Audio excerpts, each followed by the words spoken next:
So, who would win in a fight, Edelgard or Hector? The goal of this video is to create a discussion and ultimately poll you guys on who you think would win. I will go over the facts here today, and you, dear viewer, will decide the fate of the battle. Let's start with Edelgard. She's the Emperor of Adrestia, and the one who basically caused all these problems, depending on the way you look at it in Fodlan. Basically, she hates the church, she hates Crest, and she thinks everything about him is evil, but she is colluding with other evil people to do evil things. She's an interesting character with somewhat multidimensional, interesting things to consider with story-wise. But let's talk about gameplay first. So we will assume that Edelgard is in her Emperor class for this argument, which is her own personal class that comes with the skill Axe Fair. Axe Fair gives plus 5 damage to her attacks, and that's just really good. So she'll be using an axe, namely her personal weapon, a mirror, which we'll talk about again in a second.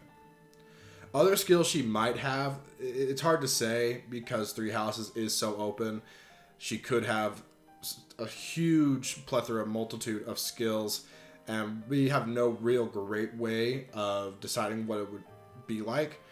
But I'm going to say what's kind of likely to happen if she is to stick with Emperor class and maybe head towards that. And then also what kind of would be good in that instance as well. So heading towards Emperor, but also like good for an Emperor. So maybe something like Death Blow, Axe Crit, another Axe Fair from getting an S plus and axes, so that'd be plus 10 damage with 2 Axe Fairs. Axe Prowess for reliability and hit and maybe a little bit of evade. And weight minus 5 to allow her to just wield things better. And I don't know, I think it's reasonable to say she'd get there because of working with the armor rank. As far as her stats go, I think it's fair to say that she has really just stupid high HP, strength, and defense.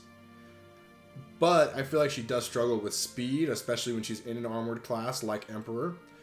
And she just has like decent everything else.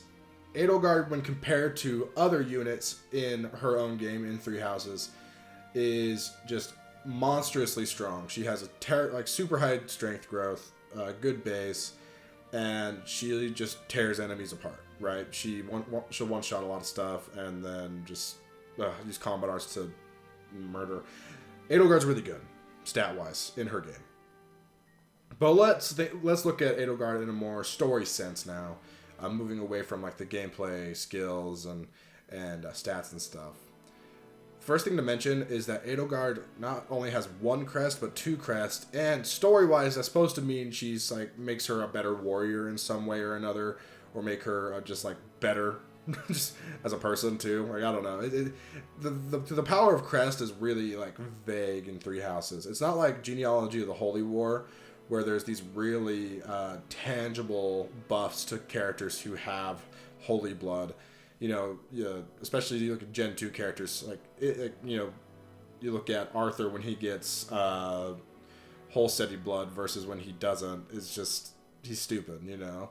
Or it just gives them access to these incredibly powerful weapons, which Crest do too, but these incredibly powerful weapons are even better in FE4 than they are in Three Houses. So I don't know. I think overall it's fair to say that Crest do less for characters in Three Houses than like Holy Blood does for characters in FE4, and I really don't think the fact that Edelgard does have Crest affect this matchup at all, aside from her personal weapon.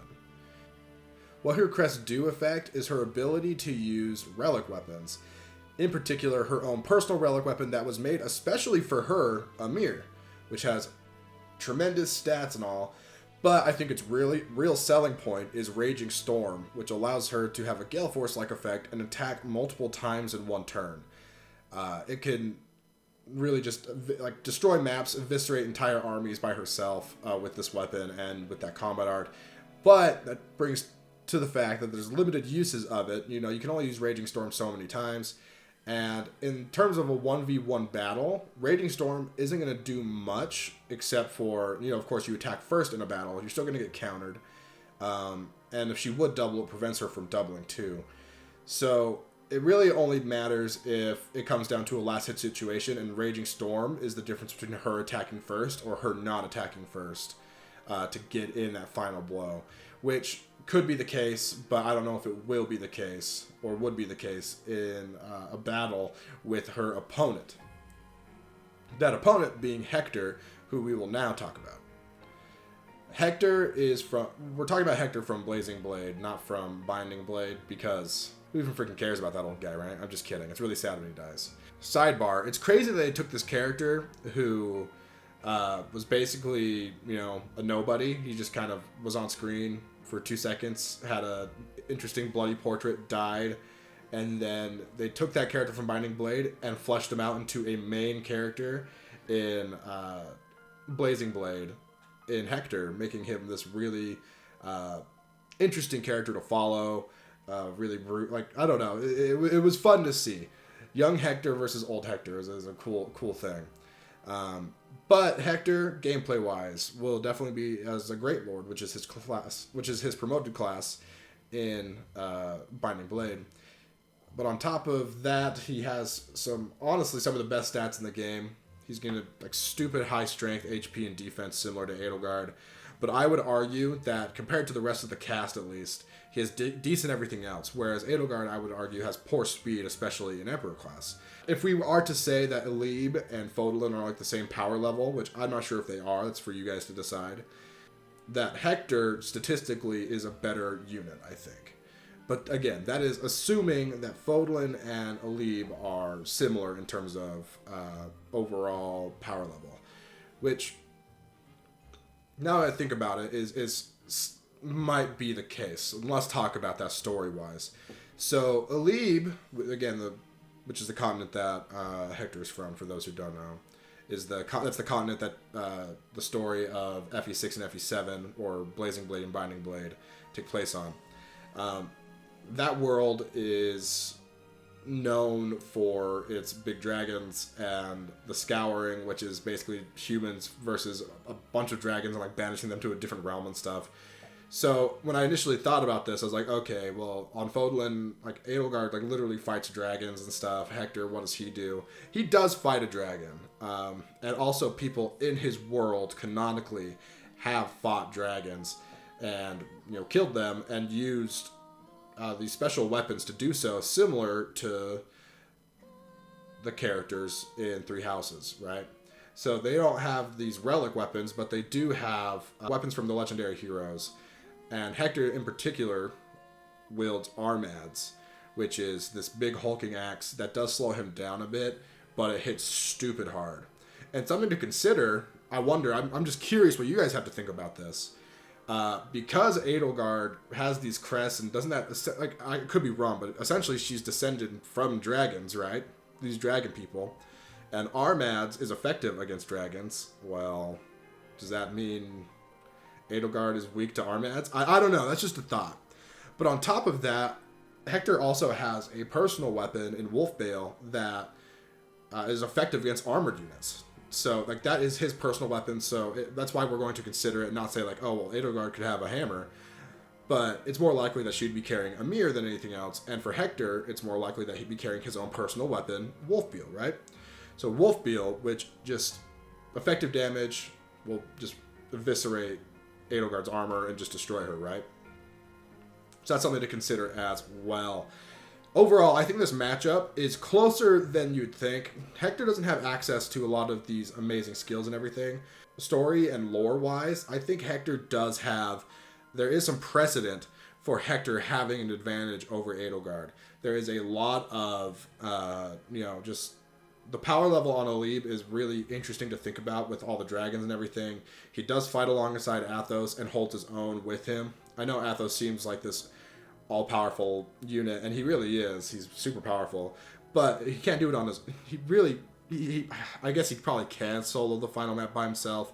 I've never done it, but I think Hector could as well. I don't know if we're talking gameplay-wise, but I think he does hold his own when fighting alongside someone like Athos, who is this legendary hero who fought tons of dragons and slayed dragons and stuff with powerful magic. I do think that puts Edelgard and Hector on a similar level in terms of story power. But that's just me. I could be wrong on that. I would love to hear your opinion in the comments. But more important than that, well, not more important than that, your opinion in the comments, I'm going to take like opinions from the comments as well into account, as well as your vote on this poll. But click on the link in the description to go to a Google form poll where you will not be able to see the results to keep it a surprise for the video later this week. And, you know, click on who you think's going to win and submit. And then on Friday, we'll be releasing a video featuring a battle between these two characters who your vote will decide the winner of. So with that, again, please go vote to influence and get the character who you think will win ahead in the race. But before we end today's video, I do want to give you a slight sneak peek of what is to come in on Friday for the battle. And this animation is hacked into Fire Emblem Sacred Stones, but I couldn't do. I'm not like, really good with that kind of stuff. So my friend on Discord, Edelgard, sorry if I say your name wrong, friend, is the one who put this together for me, and I'm so grateful for his help. So thank you so much. And yeah, check out this trailer, huh?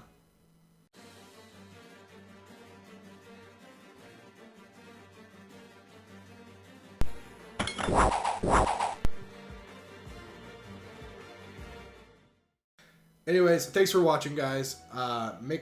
Vote number 1.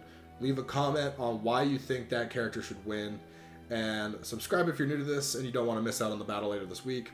And yeah, thanks for watching.